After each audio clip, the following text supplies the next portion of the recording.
دلوقتي الجانب الاداري هنا اللي هو الورقيات بمعنى اصح. تمام كده. زي بالظبط العربية بتاعت حضرتك، انت معاك رخصة وعربية لها رخصة، رخصة سواق زائد رخصة معدة. وبالتالي نفس الكلام لازم يكون في رخصة للسواق بتاعت الونش سريع ومعتمدة. محترم من جهة ايه؟ من جهة مسؤولة. بيتكتب على الرخصة سواق معدات تقيلة.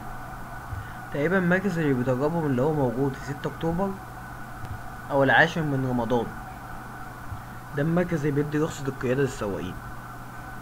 يبقى أنا عندي الجانب الإداري هو التأكد من ايه؟ سلامة الأوراق الخاصة تمام بالمعدة، من حيث وجود رخصة المعدة معتمدة من جهات الاعتماد المتخصصة الاعتماد من الاعتماد المعدات التقيلة.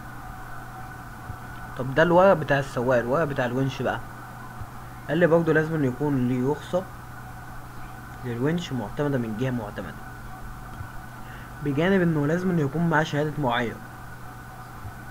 شهادة معايرة توضح أقصى حمولة للمعدة، ومكتوب عليها تاريخ آخر فحص كان امتى، وتاريخ الفحص القادم امتى. وطبعا بيقول لي ان كل جزء من اجزاء المعدة دي تم فحصها كويس. طبعا بيقول لي ان كل جزء من اجزاء المعدة دي تم فحصها كويس.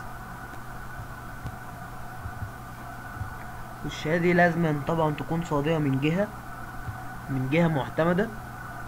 الفحص بتاعها تقريبا كل 6 شهور. الونش ومان ليفت 6 شهور. تمام اوي كده.